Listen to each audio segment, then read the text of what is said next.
at it again. Hey, it's the State of Football here. Part 272, Season 2, Episode 13. It's Wednesday, August 18th, broadcasting live from the Jersey Shore around the universe, wherever you may be, coming into your living room. Live, raw, real football talk. It's your home for real football talk in the mornings here. Rick Saratella telling it like it is when it comes to the world of football and everything football. We are football. We breathe it. We live it. We smell it. Be the ball. That's what we're doing here today on the State of Football. Oh, man, I'm so happy to be out on the scouting trails. Back up in Staten Island yesterday over at Wagner College, heading over to Ocean City. Woo! From one island to the next here on the Jersey Shore, Villanova scrimmage later on today. And then Monmouth up in Long Branch tomorrow. I mean, I just can't get enough of the Jersey Shore. Ayo. What a show we got lined up today. We have Fernando Ramirez, the Sports Illustrated beat writer for the LA Chargers, will join us. We'll also have Chris O'Leary for a return, the CFL senior writer, and getting our weekly scoop here on the State of Football with the Canadian Football League. Very good ratings for the CFL, which you'll love to see. An excellent viewership for the European League of Football. Today, we'll have Philip Andersen, the Hamburg Sea Devils kicker. We've been talking about the growth of American football in Europe. Well, we'll have a representative from the Elf League every Wednesday. We'll have a representative from the CFL every Wednesday. Of course, we had our good friend Russell Landy yesterday, director of U.S. Scouting for the Montreal Alouettes. And, of course, Monday, we had Ralph Ventry, the co-commissioner of the Northeast Conference, where I was at Wagner yesterday. Central Connecticut State over the weekend. Little Northeast football. Rain, snow, sleet, mud, shine. And that's where we get our brightness here every Wednesday with Amanda Ruller, Rick the Ruler, out there in Saskatchewan. She knows about Northeast football. Good morning out there. The McMaster Marauders assistant football coach, by the way, training camp in full effect. How are you, Amanda? I'm so good. Every time we come on here, you're just so full of energy and you get me hype in the morning. So I'm excited to talk football with you and chop it up. I actually just came back from mini camp with the McMaster University Marauders. It was amazing, to say the least. These athletes are hyped. They are ready to go. I've never seen a bunch of athletes so excited to get into camp because we've had so much time off. So these guys are geared up. They're ready to go. So it was awesome to connect with them, finally see them in person, because we've been doing lots of Zoom meetings and get camp underway. Obviously, with COVID, it's a little tough. Masks going on, vaccines and stuff like that, but it's underway. Yeah, I know they were hyped up because you were coaching them and kicking them in the rear. I've seen you in action, so I know you've got them all hyped up, rip, raring, ready to go. That's Amanda Ruller here each and every Wednesday. We're so lucky to have her. And is there a better nickname in football than the Marauders? I got to get me some Marauders gear. You know, Samantha, make that happen. Go see if they have the online store and get some. You got some Marauders gear over there? I got hooked up with gear, obviously, because I was just there as a coach. So I got this sick backpack. They're sponsored by Nike, which so amazing. That's my favorite brand, to say the least. But I'm gonna send you guys some gear, so watch out for it. Whatever you want. Okay. Now, when you send me the BMW, that'll be even better, Amanda Ruller. Let's give them a plug real quick. Anyone you want, it's in the mail. Well, let's give the dealership a little plug here in the U.S. Who are you working with out there in Saskatchewan? BMW Regina, part of BMW Canada, is doing a sponsorship deal with me, which is so amazing because they've never done this before. So they're partnering with me. We're doing lots of photo shoots and promoting their company in a fun way because, let's face it, no one looks at newspapers or advertisements on TV anymore. People are looking online. So I'm one of their sponsored athletes, the only female, which is really amazing. And I'm doing my thing for them. That's outstanding. She is doing her thing. Amanda Ruller, it's a Rick the Ruler Wednesday affair. Buckle up, double chin strap. And talking about doing his thing, Philip Andersen chiming in from across the pond in Hamburg, Germany, chiming in here on the European League of Football. Good morning, Philip. How are you today? Good morning, guys. Nice to meet you. Well, we appreciate you waiting patiently in the virtual green room. You're joined by Rick Saratella, Amanda Ruller, here on the NFL's Draft Bible State of Football show, part of the Fan Nation Network on Sports Illustrated. And we're going to let Amanda kick this interview off. What do you got for Philip here today, Amanda? Oh, I'm just excited to talk football with you. Tell me, about the league. What's going on? What are you feeling is the best part of it? How's your experience so far? Well, it's been a great experience so far. We're in the last stretch of the regular season, and we're doing pretty well. Our team, we're 7-1 right now, so we're just getting ready for the playoffs. And we clinched the home field advantage as well, so we're really excited about that. And yeah, the league is it's very different from what we're used to here in Europe. I played a little bit of football in the German football league for a few years. And like the media attention really and the social media engagement with the fans is a big difference. And I think that's what we need out here. We love our fans. That's why we do it. So yeah, it's exciting, even though we got COVID right now and fans can't not a lot of fans can get into the stadium. We get a high, almost sold out as we can. And we can really feel it on the field as well. So that's amazing. Oh, tons of stuff you threw at me, but I know you mentioned social media, and that's so important for athletes to connect with fans. Can you speak a little bit more on why that's so important for you? Well, fans are like a huge part of football, and it's always been. And I think in the type of football we played in Europe is there has been a lot of media attention, and like you see on the photos right now, it's like when you get the on-field camera angle, and like it just gets people so much more engaged in the games. And yeah, I'm really excited to be a part of it. Exciting stuff here with Philip Andersen, the Hamburg Sea Devils kicker for the first place Hamburg Sea Devils, I should say. If you're watching at home here on the live stream, you're seeing some highlights here with some fans in the stadium. And as you mentioned, Philip, that's a big deal. And so I'm hearing that the fan attendance is looking very, very good out there. A few thousand people.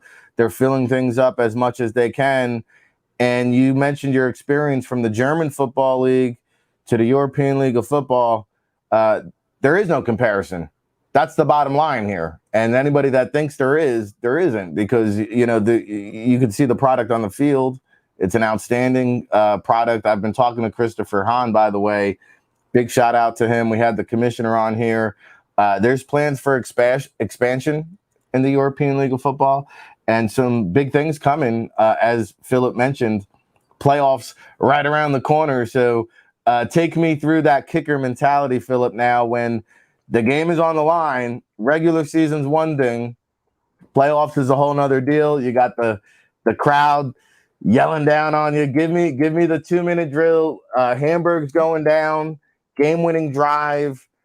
You're warming up on the sideline for that game-winning field goal kick. Take me, what's going through your head? How do you warm up? How do you block out the noise? Or do you embrace the noise? How do you handle that pressure, Philip? I've done a lot of different things. But right now, and that's what has been really working for me, is my breath work and yoga. That's how before the game, I would do yoga and really check in on my body, really be present in the moment, and actually, embrace the surroundings I'm in right before I go onto the field. I do a couple of practice kicks into the net and get my breath under control, and just really embrace that I'm in such a position that I can actually be part of something this great and have these kind of feelings and really embrace it instead of hiding it. And it kind of keeps me balanced in a way. So. All right. Well, hey, I know Amanda knows a thing or two about yoga. She could probably show you some techniques. Me, not so much. Actually, I do know a couple yoga stretches, believe it or not. I might surprise you there on that one. So you mentioned you played in the German Football League prior to the European League of Football. For the listening audience at home, there could be some NFL scouts out there. Who knows? Tell us a little bit about your backstory. Where did you play previously to the GFL? How did you hear about the European League of Football? Just give us a little insight into your journey here. Yeah, not to get the whole resume up. I did play a little bit of German football, in the German Football League in 16 and 17 and 18. And while I was doing that off season, I would travel out to the States, especially or close to California, to work out with my kicking coach out there, Michael Husted, and try to see if I can get any exposure out there. So I played in the German league, and in 2019, I attended one of his kicking camps in Mobile right before the Senior Bowl. And I did well at that camp, and the Bucks noticed me and gave me a workout. And then I signed with then I had a workout, did my medical, everything was great. And then I signed with the Bucks. And that was a big step for me, and a big change.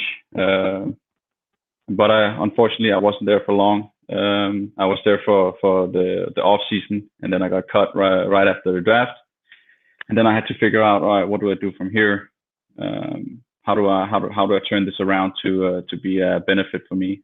And I really started looking inwards, and I really started taking more responsibility of my own workout, my own work ethic, and just not relying on talent. And then COVID happened. I was in sights for the CFL as well. That didn't pan out. And then while all that was happening in 2020, the ELF popped up, and it was a really intriguing idea for me, because I think, I've been thinking about this before, and I thought they had the right model for what pro football could be in Europe.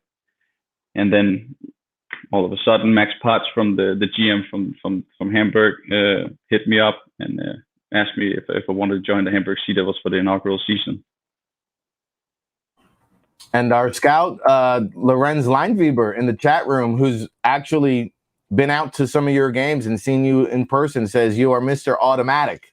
So I will tell you this, Philip, if you do plan on coming back to the States, especially California, please do let us know, because we do a hub football free agent workout where NFL teams come and attend. And, you sound like a great candidate that would, benefit from that platform. So what is your distance these days? What are you maxing? I'm not talking bench press. I'm talking field goal kicks. What's the distance here? There's plenty of legs. Warming up, we can go up from 65, sometimes even 70. The longest in the game in the ELF, we've only gone out to 51 at the moment, but there's plenty of leg there, so there's no worries there. He's going the distance. It's Philip Andersen, the Hamburg Sea Devils kicker, here on the State of Football, making his State of Football debut with Rick Saratella, Amanda Ruller. What do you got, Amanda? Every time a door closed for you, you seem to just push right through it and try something else. And I really admire about that. That's an inspirational story to me personally. I'm just kind of wondering, I want to get to know you just a little more. What's kind of a fun fact about you? What do you do outside of football that keeps you going? I got a few projects. The latest project I started was with a couple of friends down in Copenhagen. We made a gin. It kind of just popped up. And they want to meet me in and figure out how should it taste, because when I used to travel to the States, that was financed by my own money, so I had to work night shift at the bar, and I worked in a gin bar at that point. So, and I was working there, and then I started having an interest in it. So we found out that we could make our own gin, and it's a really fun project.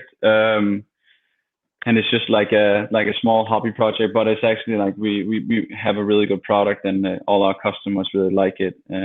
So right now I'm not too much hands-on because of football, but yeah, it's a fun little project to to spend some time on. That is so interesting. I can't wait to taste it someday, so I'll keep an eye out for it.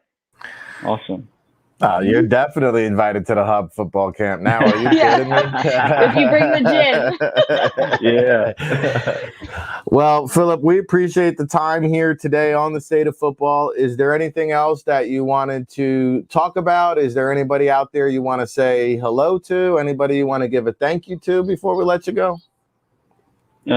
First of all, thank you guys for having me here. It's been fun. And best of luck in the future for both of you. And I think you got a good thing going on here. And just excited for the future.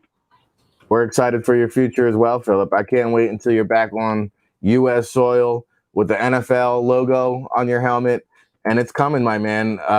Just keep working, keep grinding, follow your dreams, shake it up a little bit on the side, and we'll be all good. But we'll chat soon. Let's get you back on once the playoffs wind down and check in on you here. I appreciate it. Thank you, guys. Thank you, Philip.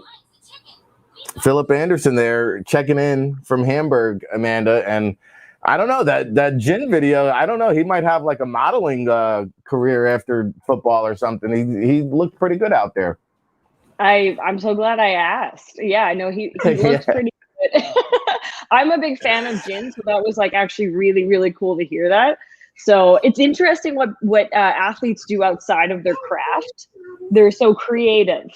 I found that about a lot of athletes is they have to have like a creative outlet. I don't know if that's all athletes in general, but I find when I ask, it's something interesting like that. So I'm glad I asked.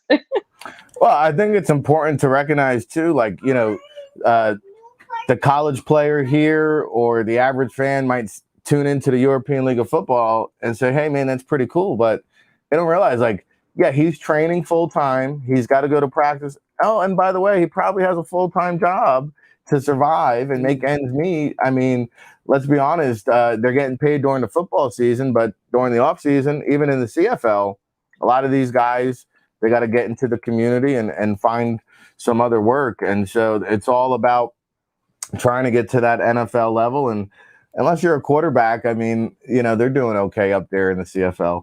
But hey, I enjoy having an elf representative every Wednesday, bringing you inside the European League of Football. Here in the United States, we are truly global, spanning the globe, searching for talent. And big shout out to all our chat room people, by the way. Alec Polito, I see a big dog. Lorenz Leinweber, the Prospect Prophets are trying to take over the show again. I know Tom Goodhines is out there listening. Craig T. Smith. Brian Beasley, by the way, happy birthday. I know you're listening on Facebook. Happy birthday. Shout out to my Facebook people, too. I try to keep in the tune here. There he is. Brian Beasley in the building. There he is, enjoying a birthday down there in the DFW. Well, hey, we got Amanda up north in Saskatchewan. We got RIC, Hi Oceana, here at the beach in New Jersey. And we are moving and grooving. We're going to have Fernando Ramirez up here in just a moment. Mommy said we can go to the new car, have the car. What did she say? Mommy said we could go to a new park in the car that has kids rides for the. Oh, new park? Yeah, we'll go to a new park, but I got to get through the show first. Yes. Okay, so be a good girl, and then we'll go to Ocean City. We'll take it. Come on, you want to come say hi? We got 2 minutes until Fernando Ramirez. You come back for the birthdays at the end of the show. Hey, it's a family affair here on the State of Football. Amanda Ruller, Rick Saratella, breaking it down. We're going to shift gears. We're going to get into the NFL in just a bit here with Fernando Ramirez, Amanda. And I don't know how much preseason of the NFL you got to see with all the CFL action, the McMaster Marauders mini camp, but the Chargers are a team with a new head coach, Brandon Staley, who was coaching D3, I think, just a couple years ago. But Justin Herbert is like the best thing since sliced bread. I'm a big believer. I think he's maybe a top 5 quarterback in the league right now. What's your take on the Chargers' chances this season? Oh, easy. So I couldn't check out the preseason because CFL took a front seat for me because I wanted to see it. It's been forever. But honestly, I had an NFL fantasy draft last year. I had Herbert and he popped off for me. Obviously, great athlete. What I've been seeing is like the coach said they're not going to play him in the first preseason games to not get hurt, which is a good strategy. So I can't wait to see him get out there and do his thing because to me, he's an amazing athlete. I know the Chargers are playing the Rams, so I'm excited to chat and see what everyone thinks about the Chargers versus the Rams because I know both teams are not going to play their starters in this game. So let's see. That's what I think they have a really good chance this year. And Tavon Campbell, who is actually on the team, trained with me at the University of Regina here. We were both on the track team together. So he's somebody, that's why I always watch the Chargers. Very cool. Well, what's the backstory there? Is he Canadian? He is, yeah. No, he's from Toronto. He came to the University of Regina to train with the football team, but he joined the track team to gain some speed. So he was a dual sport athlete. He trained with us. He had the fastest for Canadian sport. We do 60, which is 60-meter indoor. He has the record for that, as well as he is a very fast 40. He excelled in CIS, which at the time was a Canadian intersport. He's an amazing athlete. He actually played on Team Canada Rugby and went to Worlds and competed there. He's an amazing athlete altogether, very speedy, and can't wait to see him excel. Canadian boy. Look at that. You never know the nuggets you might find out here on the State of Football. Amanda Ruller bringing the heat here today with Rick Saracella. Along with Amanda, it is the State of Football, part of the Fan Nation Network on Sports Illustrated. And we have our next guest, so we're going to welcome him in. He is Sports Illustrated beat writer for those LA Chargers, Fernando Ramirez, checking in. Good morning, Fernando. How are you? That was a great intro. Thank you. I know I'm fast. I'm athletic. I know it takes me a little bit. I got to get warmed up, though. I got to do the full hour and a half that Drew Brees does to get warmed up. I got to do. You got to do that yoga stretching. There you go. Oh, I'm ready to talk Chargers. Exactly. Exactly. Thank you guys so much for having me on. Yeah, Fernando, we appreciate it, man. You're making your State of Football debut over here. And I saw your Twitter profile. Is it true you're from San Diego? Yes, sir.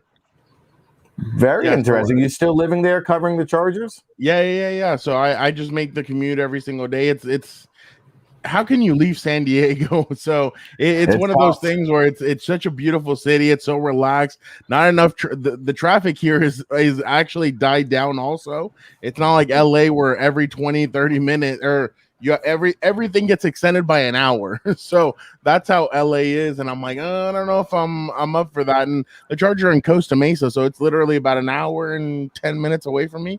So it's not that bad. I'll tell you, man, San Diego's a beautiful city. I'll be back out there hopefully in about a month or so. Oh, wow. We do the Hub Football Camp. We'll chop it up off the air a little bit there, and I'll fill you in. Awesome. But, yeah, Amanda had a chance. I mean, we were out there not too long ago, right, Amanda? Yeah, no, I was out there as a coach, which was amazing. And I love San Diego. It's a great place. Like you said, not a lot of traffic, which is huge for me because I'm from a small town in Canada. So that was like a plus for me. And the weather, to die for. It's like consistent. You're killing it there. And I loved coaching. So it was a great time. Yeah, no, San Diego's very relaxed, very laid back. It's like literally they call it LA's little brother, but heck, if little brother means the food is amazing, the weather's great, and there's no traffic, heck, I'd rather be a little brother than a big brother. Yeah. And did you do some beat reporting for the Padres as well? Yeah, so I was at NBC San Diego a couple of years ago for about 3 years, and I did that. It was funny because everybody at work knew I was a huge WWE nerd. So like WWE came and did their whole tribute to the troops and like this whole event. And I'm like, I want it. So then, so they chose me to go do it. And then John Cena came so a couple of years ago, John Cena had made a bet. He was at a steakhouse in Tampa Bay, and a minor league baseball player came up to him and he's like, "Hey, I'm a huge fan." He's like, "You're a huge fan. What do you do?" He's like, "Oh, I'm a minor league baseball player." He's like, "Here, sit down." And so at a Tampa Steakhouse, he said they went till 4 a.m. just talking, and they told him, "The day that you make your major league debut, I want to be there." So he debuted for the Padres. John Cena was going to show up, and he was going to make good with his bet and everything. So I ended up there. I was like, "Hey, can I cover it?" They're like, "You're the only one that we know that can cover it." I'm like, "All right, cool, let's go." So I go down there and interview John Cena and everything. So it was pretty awesome, the whole experience. But yeah, I did Padres stuff. I like to say I did the up and coming Padres, not the superstar Padres that you see now, but the up and coming, when they signed Eric Hosmer, Manny Machado, and then the up and then Fernando Tatis Jr. Coming on the come up. So it was pretty interesting to see the way they built that whole team and how the organization literally went from we only draft superstars like Adrian Gonzalez, Tony Gwynn, hey, we're going to go pay money to go get some of these big superstars. So literally night and day from the way the organization used to be to now how it is, and them willing to make huge trades and huge signings to try and go and get a World Series. They got a heck of a team, I'll tell you that. Struggling a little bit right now, but yeah, no, if they can get their pitching right, I mean, I'm not trying to say that they're done, but they can get their pitching right next offseason and bring in some more bats, I think they're going to be a lot closer and stay healthy, because health has been what's kind of doomed them this whole season. Yeah, but the season's wide open. That NFC National League West, you know where my head is at. That's a tough division. And I'll tell you what, I think there's no dominant team in baseball right now. It's wide open. Anybody can have at it. I was going to say the Padres have come a long way since the days of Dave Winfield, pride of New Jersey. So I know Fernando's got a Dave Winfield Padres jersey somewhere, but let's get into the football Chargers.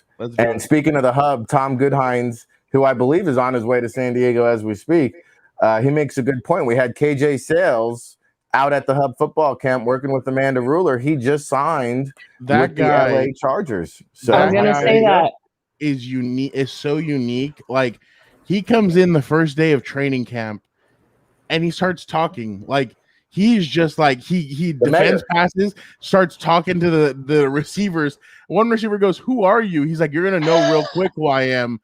And I'm like, "Oh my god!" Then he takes he takes off his helmet. It looks exactly like Antonio Brown.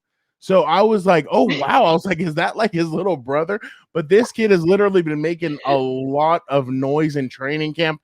Yesterday he bats a ball down on Tyron Johnson. He looks at Tyron Johnson, flexes, and then goes, "You can't stop me. You can't stop." And I'm like, wow. I'm like, this kid can really talk. He can fly around. And you can tell the Chargers organization really values what he's brought into the team, because he's crazy athletic. He's very fast. You can tell he knows exactly where everything's going to happen. So he's been very impressive to watch so far. What a confident young man. When I had the opportunity to coach him a little bit at the hub, amazing human being, so polite, but he can turn it on when he gets on the field, right? Yeah, no, exactly. And I mean, it literally, he came in one day and I'm like, "Who's number 8?" Like, he just keeps on chirping. I'm like, what is he doing? And he just gets it. And then like yesterday, we're standing right behind where the defenders are standing, and he starts like singing, he starts dancing, and he looks over at me. He's like, "Oh, there you go." He's like, "You like that, don't you?" And I just started laughing. I'm like, "Yeah, you have some nice dance moves." And he just starts laughing. That's the play. Yeah. So it was, yeah, there he goes. There he goes. Yeah, it was great, great stuff from him. He really has he shined. I remember after practice on Monday, I saw special teams coordinator Darius Swinton talking to him for about 15 to 20 minutes. So that makes me think that the Chargers organization knows that he could be a player that that could make some plays, could make some noise, and if the coaches didn't believe in him, they wouldn't be talking to him so much.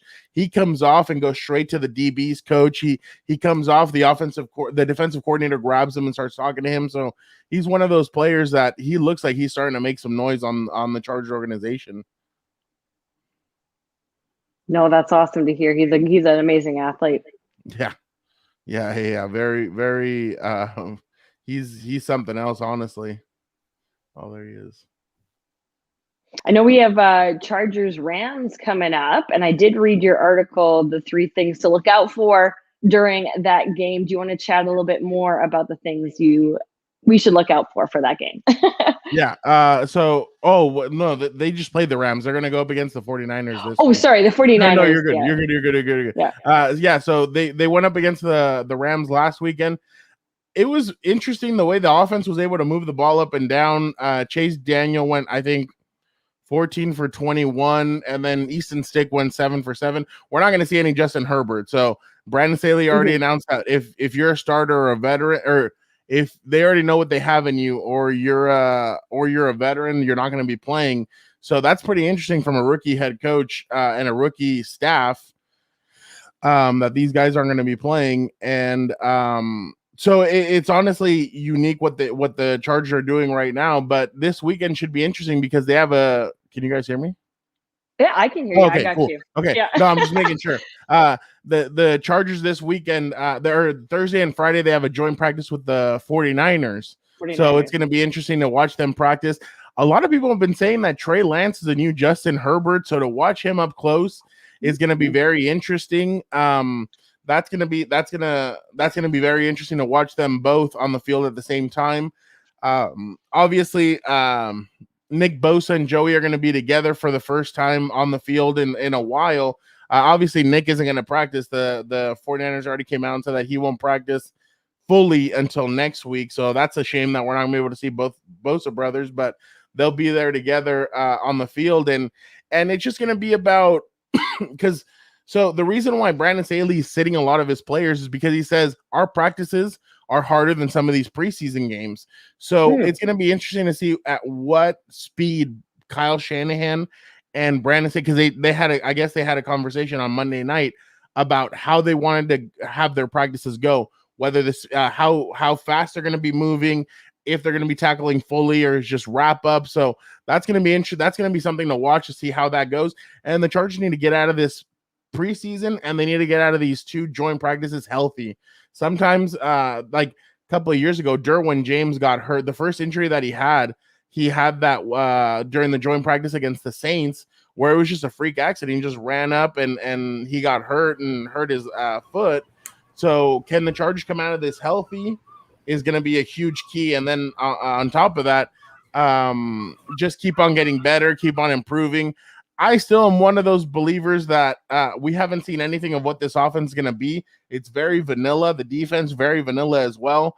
So it's going to be really interesting to see the way these guys continue to develop. And is the 53-man roster starting to set together, or is there still movement that can happen? That's going to be the interesting part when it comes to everything that happens right now, because there are some positions where okay, that guy has it, but then there's always surprises. So who's going to be the surprise player that makes or surprise players that are going to make the 53-man roster? That's going to be the interesting part. All right, Fernando Ramirez, can you guys hear me now? Yes, I can. Yeah, we're back at it again here on the State of Football. Rick Saratella, energized. Oh man, I got the Seagulls rejuvenating me here at the Jersey Shore, Fernando. That leads me into my next question, though. You said there's always a surprise on that 53-man roster, and we talked about KJ Sales, who is kind of an underdog trying to fight and scrap and claw his way. Who's been either a surprise thus far in camp, or somebody that you would dub maybe an X factor for the upcoming season? Well, I mean, Josh Palmer, third round pick from Tennessee. I remember everybody was saying, "Oh, if only he had a quarterback, he would have been a lot better. He might have been a first round draft pick or second rounder." Now I understand why. The kid really has. he has developed a relationship with Justin Herbert. He's developed a relationship with Chase Daniel. So he's been pretty good. But another guy that maybe not a lot of people have heard about is cornerback John Brannon. He has 5 interceptions so far in during practice, and he had an interception on Sunday's game or in Saturday's game. The interception, it wasn't even his man. He was defending somebody else. He noticed what the quarterback was doing. He runs up, intercepts it, and in the red zone or in the end zone, and he's able to make a play on it. So it's been really interesting to watch how the cornerback has developed. That room is like stacked in the sense of they have playmakers at different positions. So John Brannon would be a guy on defense, and on offense, Josh Palmer is one of those guys that if fantasy owners or whatever, he's going to be a kid that I think is going to put up a lot of points, yards. I think he really is going to be one of those sneaky receivers that comes out of nowhere and is able to make some noise just because he's different. He seems like he has kind of that Mike Williams jump ability, and then he's a good route runner. So he literally has everything, all the tools that you need to be a very good wide receiver. So Josh Palmer's one on offense, and on defense, I would say cornerback John Brannon. The pride of Brampton, Ontario, Josh Palmer. Hat tip to Craig T. Smith in the chat room. Yeah, and he actually said that he moved down to. He's like, once I started making a noise in football, I had to move down. He actually went to the same high school as Asante Samuel Jr., who's St. Thomas Aquinas, in Fort Lauderdale. Yep, that's the biggest powerhouse in the country. That's a factory. Yeah, they put out more NFL players than any high school year after year. It's amazing. Yep. That's where the Bosa brothers went as well. Oh, by the way, KJ Sales, I believe, is from Tampa. Yeah. And so he has aspirations of being the mayor post-playing career. And he's a friend of the state of football here. We had a chance to coach him out at the Hub Camp. So if you do get a chance to chop it up and see him, tell him Rick and Amanda said hello. And we're awaiting his state of football cameo here.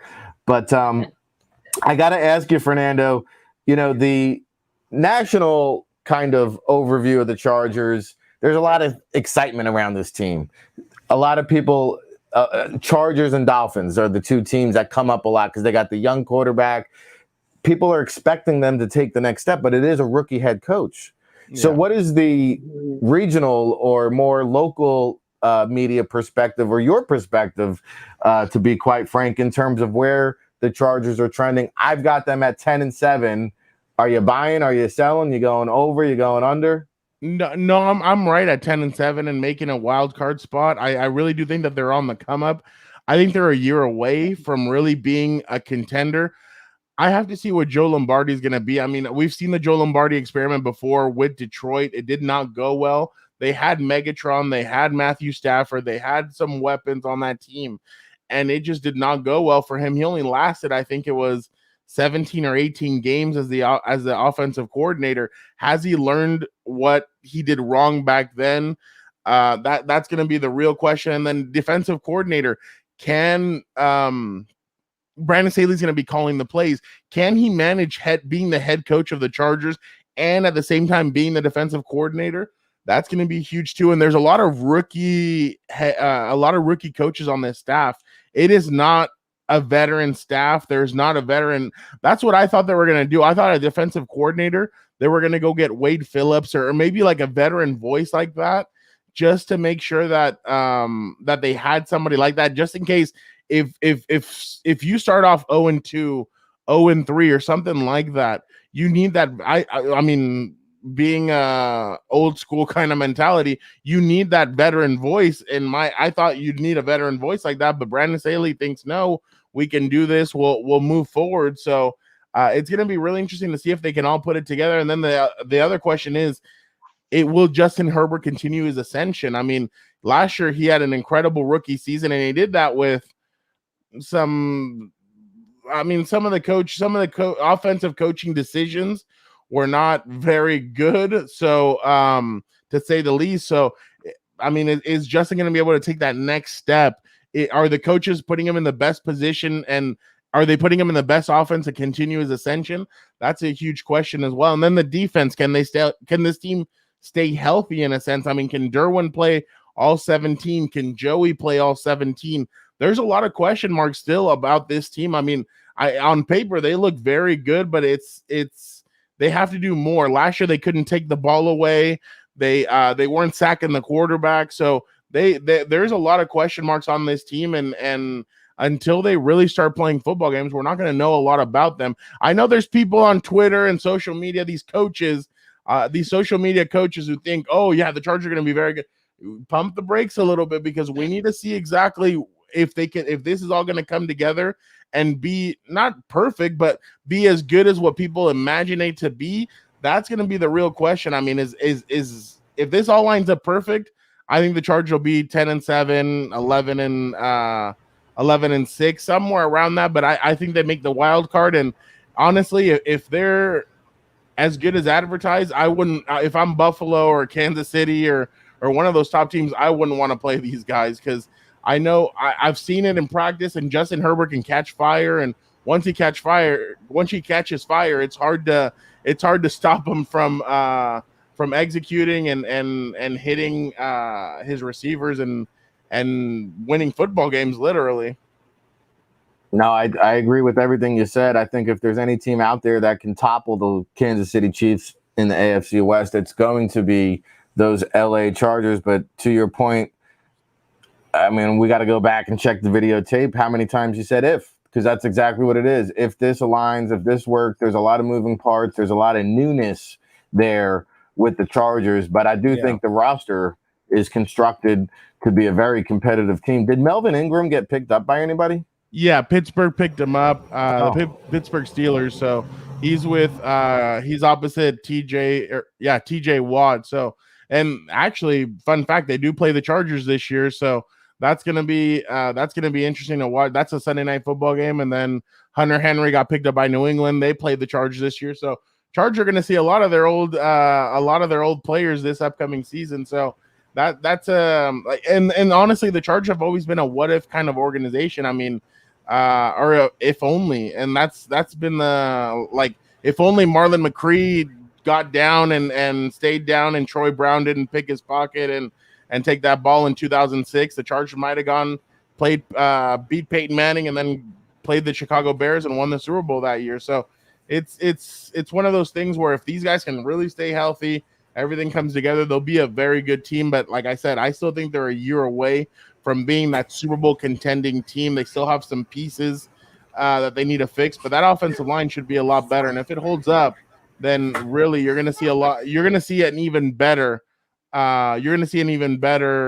Justin Herbert, because last year he'd have to roll out. He'd have to really, I was telling people, he invented the 12-step drop back. He would literally drop back 12 steps, wait, and then throw the dart. So here it seems like he has a more clean pocket. So he's able to do the 3-step drop, 5-step drop, and not have hands in his face the way he did a year ago. Because last year I felt bad for him. And with all the numbers that he put up with that bad of an offensive line, that was very surprising.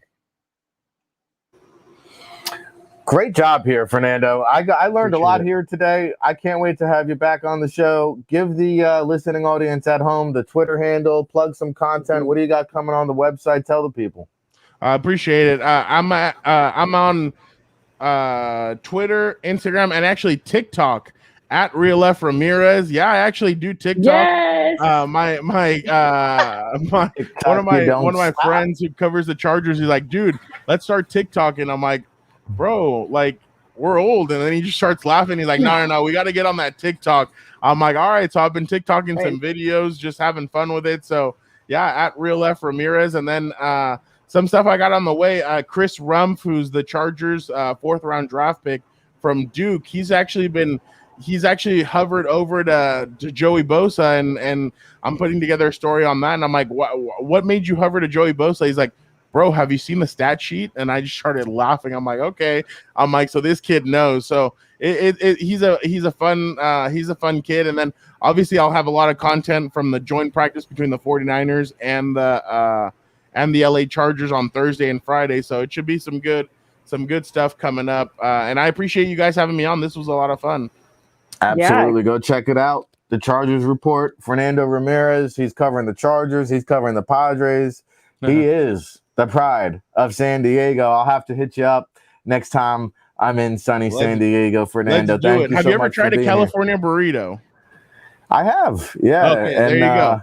I have They not. had some amazing sauce on there. Do you want me to tell you what a California burrito is real quick? It is Let's a do it. tortilla, carne asada, French fries, cheese, and guacamole, and they wrap it up. It is the best thing you'll ever have. I guess I didn't have one then. Mine didn't have the French fries, so I feel Come cheated. down there. Okay, you need one. You need one. I feel cheated. It is the greatest thing ever. Okay, well, sign me up. I'll be there. You point me in the direction. I'm treating, Fernando. Awesome. So yeah, let me know when you guys are coming out, and we'll definitely get that going. But I appreciate you guys having me on, and have a great rest of your guys' day. Sounds good, brother. Appreciate you spending the time. That's Fernando Ramirez, a new friend of the show. Temple of the Hut. I think I can make one of those. Yeah, but amazing. It tastes different when you eat it in San Diego.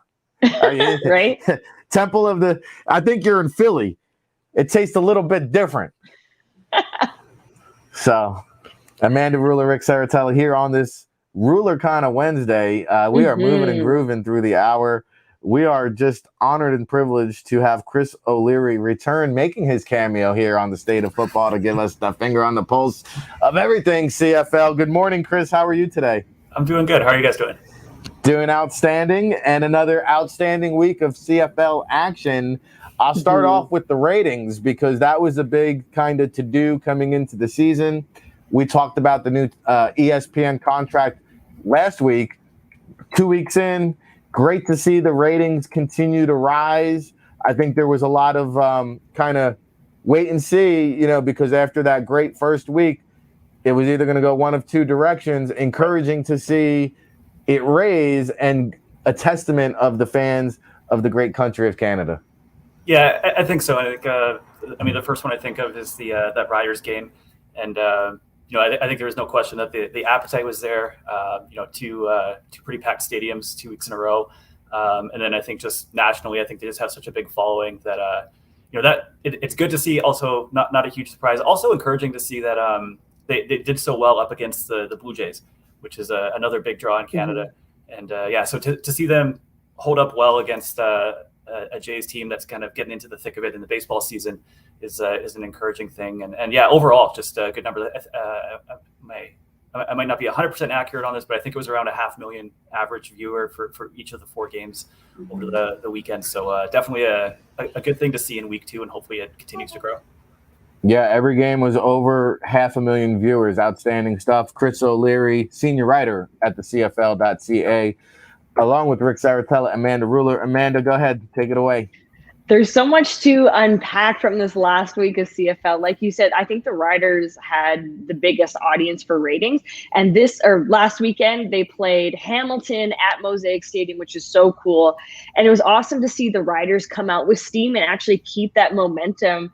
But what was kind of like the biggest surprise for you last week in the CFL of all the games that were played? Oh, wow. I guess the BC situation, just because you don't know what you're getting from week to week. And then I think, which is one thing. I mean, if you're going to, do the last minute substitution at quarterback, that's a surprise in itself. To see Mike Riley come in, after Nathan Rourke was declared the starter, and then to play so well. I mean, he looked like his old self, which was a huge thing for the Lions. Just watching Riley play in week 1, he didn't have the arm strength. There were a lot of wobbly passes that were kind of flying around to his receivers. To see him have that zip back on the ball, he just looked more comfortable and more confident. And just that Lions team as a whole impressed me. I think there were a lot of questions about the defense, with the defensive line specifically. To see them get the turnovers that they did, the pressure that they were able to get on Bo Levi Mitchell, who we now know was playing injured. But I think that defensive performance from the Lions was a really positive thing. If that's something they can keep up week to week, that's a good team. You have a quarterback. There's a great offense there, lots of good pieces. If you can get some consistent pressure from that defense every week, I mean, this is a Lions team that could go somewhere. It's interesting to see Bo Levi Mitchell had a broken fibula, which is amazing that he even came in and played on that. Like, even talking quarterback situation in the CFL right now, who do you think's like the top QB? And I know that's a really loaded question, but like, I've been asking people and I want to know your take on it. Yeah, I think we kind of touched on this last week. We have our weekly quarterback index, and I'll put the caveat there that that kind of carries legacy and stuff, right? So we think about more established quarterbacks. It's not just based on the 2 weeks. I mean, if I go with that context, I would say Mike Riley. But I mean, I look at the way Cody Fajardo is playing, and just his upside in the future that's in front of him. He's just at the start of his career as a starter, and I think is he only 29, 30? Like he's got a lot of years in front of him, and so I mean, I think Fajardo is just fascinating. I think we spoke about Zach Collaros last week. He's really impressed me, and I was not that I was down on Zach Collaros, but I didn't know if he would ever get back to the player that he was in 2014-15. That's something I touched on last week as well, but just his presence on the game, his numbers aren't overwhelming. I think they were a little better in week 2 than they were in week 1, but just the command he has of the offense and just the tone I think he sets for that team is really impressive. That would be my top 3 right now, and I think that's what we have on the site right now as well. Is Fajardo, Riley, and then Collaros. I shouldn't forget Vernon Adams Jr. as well. I think there's a ton of potential there. Yeah, no, it's awesome to see Cody do as well as he is with his infancy in the league. I mean, you see where he came from to a starter for the Riders, and he's doing such good stuff. So I'm excited for his potential. Yeah, and I think with Fajardo and pairing him with Jason Moss as the offensive coordinator, I just feel like that's like a sky's the limit scenario, right? You look at what he has done with the quarterbacks that he worked with in the past when they were in Ottawa with Trevor Harris. And then what he did with Mike Riley in Edmonton, that was to me, that was the funnest Mike Riley has been in his career, was when he was with Jason Moss. They just had so much offensive firepower and creativity. And then I think Moss would have had a year with Trevor Harris in Edmonton as head coach as well. And now just to go to Saskatchewan and the options there, and I just I saw something that said it's not a playbook, it's like a encyclopedia or something, right? That there's so many options there, and I'm really excited just to see what this offense evolves into as we go through the season. We saw Craig Dickinson actually said he was frustrated with how many penalties that the Saskatchewan Rough Riders took. Can you speak a little bit more about that? Do they need to clean that up, obviously, but how do we mitigate this situation? I mean, I feel like that's the age-old question, right? Like, how do you get these guys in line? Right. And we were talking about Jason Moss. That's a Jason Moss team issue for years as well. I mean, I think it's there are different approaches that each coach across a league will take. I don't know if like running guys into the ground in practice during the week is the answer. I don't think that's the way to go. No. I think there has to be some sort of an internal accountability system, and just and I think ultimately it has to come from the players. I mean, a coach can yell until they're red in the face about discipline, but it has to be your vets. I think it has to be those guys that we always talk about that are the locker room figures that have to hold guys accountable, set examples, and hopefully it's something that improves through the season. It wasn't really a factor for the Riders this week. And, and same with the Alouettes. I think they racked up a ton of penalties in Edmonton this past week. Mm-hmm. But, when those games get close and when you find opponents that will make you pay for your mistakes in that way, it becomes a costly issue. So it's something you definitely need to work on here as they move forward. Yeah, Riders were lucky to get away with that one. That offside on the goal line was probably the worst. I know people are still talking about that a few days later. Yeah.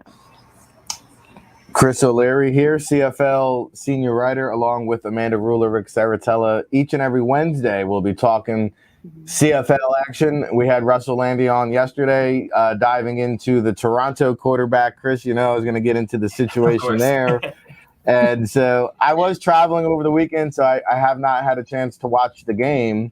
But my understanding is McLeod Bethel Thompson sounds like he was on a short leash, kind of stumbled out of the gates here over the weekend, didn't really have the offense clicking on all cylinders.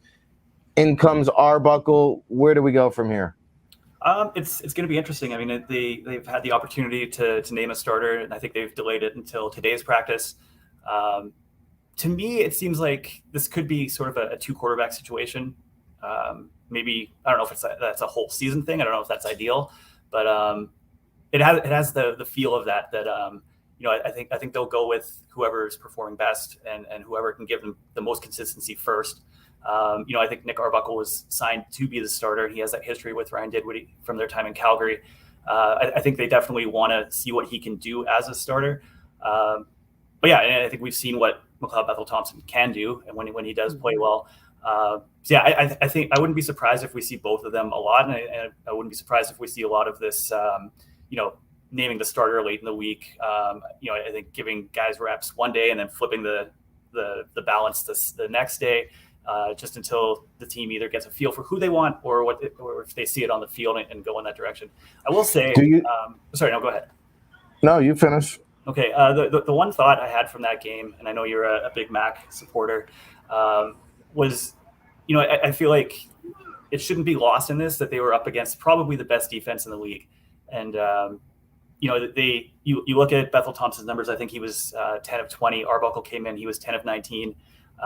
The only touchdown they got was a rushing touchdown when Arbuckle came in. I think it was his first drive. I think we're looking at that right now. I think you look back to week 1, Winnipeg's defense did this to Jeremiah Masoli as well. Very similar numbers.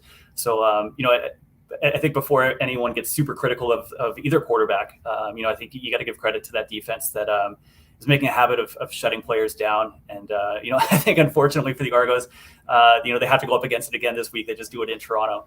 So they get another crack at it. But that's a tough defense, and especially for a team with so many new faces and new head coaching. And it's a big challenge for a young team that's kind of still coming together, I think. Well, and that brings me into my follow-up. Perfect transition there, Chris. So it's a loaded question. The quarterback announcement being delayed here, do you believe that's a little bit of gamesmanship maybe being played to keep the champs guessing who's going to be the quarterback? Does that give them an advantage here somewhat in terms of preparation for the rematch? And do you think Toronto could bounce back? And I agree. I think Winnipeg is the team to beat based on their defense early on. But do you give Toronto a puncher's chance here in the rematch? I definitely give them a chance. I think these home and home series, they're a good challenge for the coaches. I think more than anybody else, and it's about just watching that film and making adjustments. And I think it'll be a good game. I don't think Winnipeg would run away with it necessarily. And I think the Argos are going to be at home. They're going to be in front of their fans for the first time in since like November 2019. So it should be a good and enthusiastic atmosphere, even if the crowd is capped, I think, at 15,000. I think it'll be a good game. I think they have a chance. As far as the gamesmanship, I think it's possible. Though I think the one thing that works against that, though, is that Winnipeg has seen both quarterbacks now. They kind of have some feel for each guy and what they might be capable of. I think coaches love the opportunity for gamesmanship. I know the injury reports that CFL are just implementing this year to kind of limit that, and they kind of call for a little more transparency. So I think it's possible, right? I think maybe you try and work that gamesmanship angle wherever you can. Sure, because now they got to prepare for 2 quarterbacks. If it came out on Monday and said, hey, this guy's our starter, right? So interesting stuff. Chris O'Leary here on the State of Football. Amanda, anything else before we let him boogie? Yeah, every Wednesday, if you are here, I really just want to, before you get off, I just want to go through the games. Who do you think is going to win? Elks, Lions. I keep thinking Edmonton has to win at some point. They're too good not to break through, right? They're going to get the breakthrough. I don't know if it's in BC this week, just because I was so impressed by the Lions last week, and I want to kind of ride that hot hand. I think if Mike Riley's playing well, if that defense is on the level that they were last week, I think it'll be tough. So I'm going to go with BC at home for that one. BC at home. Alouettes, Stamps. I think Calgary's just they're going to miss Bo Levi Mitchell. They've got a young Canadian quarterback, which is a great storyline. But I think there'll be some bumps and bruises along the way for them. So I think that's a Montreal win. Who's the quarterback, Chris? It's going to be Michael O'Connor going in for the injured Bo Levi Mitchell. Very good. Yeah, former UBC quarterback. I believe a Heck Crichton winner as well. So he's got pedigree. He played a little bit in Toronto at the end of the 2019 season. We got a little sampling when their season kind of had gotten away from them.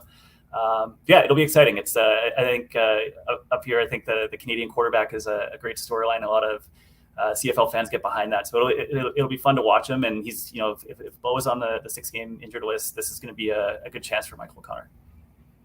Great opportunity. It's Canadian quarterbacks it's huge in the league. Bombers, Argos. I'm gonna just ride the hot hand. I think I'm gonna go with Winnipeg until they lose. Oh, I'll go with Argos. And then the last and final, Red Blacks, Sask. We talked about Sask last week. I picked Sask. You picked Hamilton. Yeah, I did. I'm not going with against Sask at home again, and I think especially against Ottawa. I just think it was impressive in a sense, but I just think they need more from their offense. I think Matt Nichols threw for 70 or 71 yards. You're not going to win a lot of games doing that.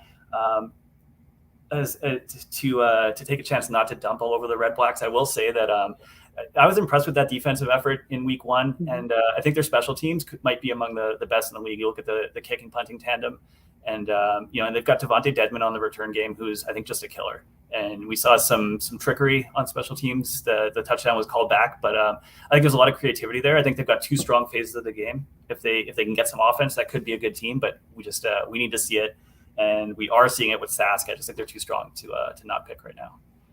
Good analysis. There we go. Games of the week. Good stuff. Hey, nobody's going to break it down better than Chris O'Leary. Make sure you go check him out over on the CFL website, cfl.ca. Make sure you follow him on Twitter. Chris, what do you got cooking over on the website? Where can fans go follow you? What do you want to plug and promote here before you go? Well, we're just we're excited about our week 3 coverage. Games get underway tomorrow night, obviously.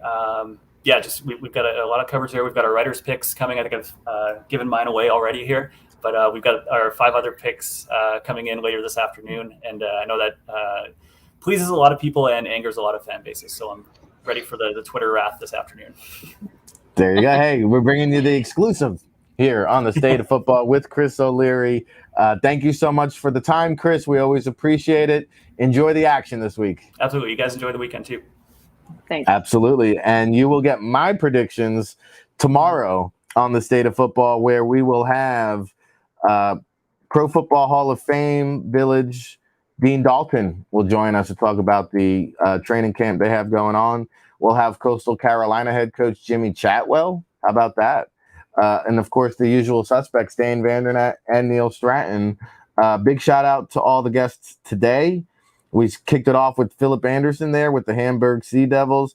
Fernando Ramirez with a good spot, Sports Illustrated beat writer for the LA Chargers. And, of course, the CFL senior writer, Chris O'Leary, joining us again, along with Amanda Ruller, Rick the Ruler. It's a Ruler kind of Wednesday. Amanda, how do you want to close the show today? Awesome. Well, everyone out there, keep loving football as much as we do. Keep being great, and I love you guys. Great stuff from Amanda Ruller here today. Michael O'Connor, Craig T. Smith points out, I was familiar, yes, because he was at Penn State. Then he finished his career at British Columbia, where he won the Vanier Cup. So another jam-packed edition. We do have some birthdays. Did Oceana want to join us for those, or are we doing these solo? So we have Dan Orlovsky today, is going to be 38, born in 1983. How about 2 guys that were born the same year as me, Jeremy Shockey and Bart Scott, both turning 41, joining me here on the mantle. Bart Scott, a friend of the show, can't wait. Jeremy Shockey, double fisting it during the Giants Super Bowl run up there in the press box. And Brian Mitchell, who you could state a case for the Pro Football Hall of Fame, one of the best return men of all time, born in 1968, 53 years old. This show is 272 episodes old. This was season 2, episode 13, here on the State of Football Wednesday, August 18th, 2021. We will see you tomorrow, everybody. Rick Saratella, Amanda Ruller signing off on the State of Football, part of the Fan Nation Network on Sports Illustrated. Buckle up. We're off to Villanova for a little scrimmage.